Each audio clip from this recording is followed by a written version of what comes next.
Outes xa conta coa primeira vivenda social municipal. Está situada na antiga vivenda do Mestre na unitaria do Bosque e supuxo un investimento de preto dos 85.000 euros.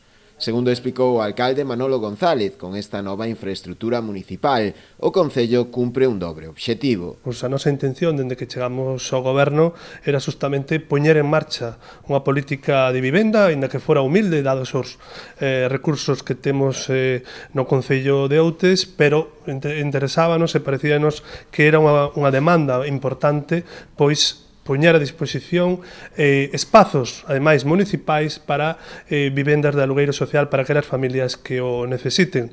Neste caso, ademais, bueno, pois arranxamos unha propiedade municipal, unha antiga escola unitaria, aquí na Serra de Outes, a Escola do Bosque, que, bueno, pois desa maneira tamén é importante na medida en que conservamos o patrimonio municipal, non? Segundo informou o propio rexedor, a intención do Concello é seguir avanzando neste tipo de servizos, de aí que axilizar a tramitación da solicitude dunha nova subvención para acometer unha actuación semellante na vivenda do Mestre da unitaria da Barreira, en Tarás. Na convocatoria que a Xunta ten a disposición dos concellos para esta finalidade, vimos de solicitar tamén unha subvención para actuar na planta de arriba da Escola de Tarás, outra antigua vivenda de mestres do noso concello. Temos varias que agora mesmo son propiedade do concello.